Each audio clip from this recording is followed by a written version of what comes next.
It was a quiet weekend in Los Angeles, and the house felt way too big with everyone gone. My parents had flown out to Florida for a family emergency, leaving me, Jason, 30 years old, and my 20-year-old stepsister, Emily, alone for 2 whole days. We weren't close growing up. Emily had always kept to herself. She was into painting, reading romance novels, and spending hours in her garden. I had always been busy with my tech job and rarely stayed home. But this weekend, something felt different. The first night, a thunderstorm rolled in. The power flickered, then died. With only candles lit, Emily made tea, and we sat in the living room, wrapped in blankets, talking for hours. For the first time, I saw her not as a shy girl, but as a beautiful woman with dreams, heartbreaks, and stories she never told anyone. She said softly, "Jason, do you ever feel like you missed your real connection in life because of timing?" I looked at her, stunned. Yeah, it's every single day. We didn't touch. Not that night. But the air was thick with unspoken feelings. The next morning, everything felt different. We made breakfast together, shared music, laughed over silly childhood stories. Then, while helping her paint the back porch, she slipped and I caught her, our faces inches apart. She looked at me, her cheeks flushed. "I've always felt something for you, even if it's wrong." I froze. But then I kissed her. A soft, slow kiss that felt like everything I'd been missing. That night, we stayed close. We didn't cross every line, but we shared our hearts, our emotions, our vulnerabilities. For once, it felt like the world stopped judging us. The next morning, the power returned. I went to make coffee while Emily grabbed the mail. But when she walked in, her face had gone pale. She handed me a letter.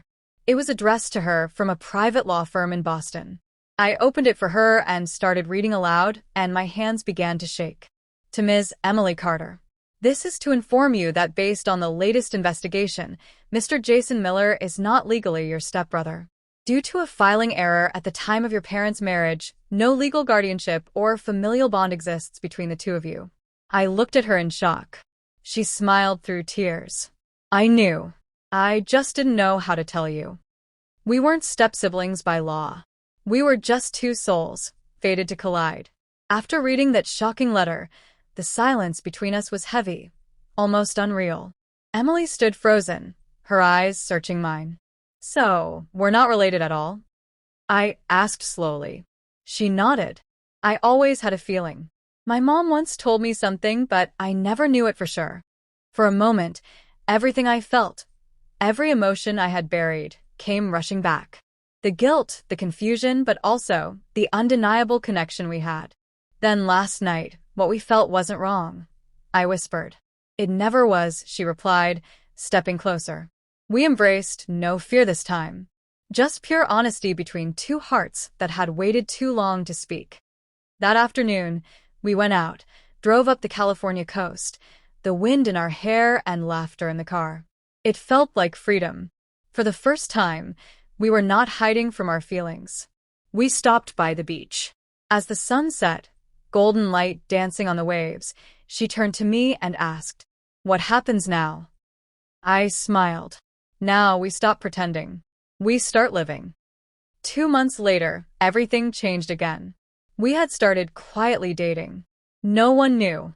Until one day, Emily got a call. She picked up the phone and suddenly went pale again. "Who was that?" I asked.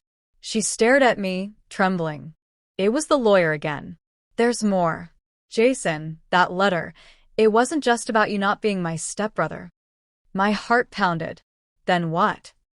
She swallowed hard. "They ran DNA tests on accident. Jason, you're not your father's biological son either." I froze. "What are you saying?" She walked over and held my hands. "You're adopted." Total silence. I laughed nervously. "You're joking." She shook her head slowly. "Our love wasn't just forbidden. It was fate. Two strangers raised as family, never truly related, finding love in the most unexpected way. And now, nothing was stopping us. Not even blood. Sometimes, love hides behind the deepest secrets. But once revealed, it sets you free.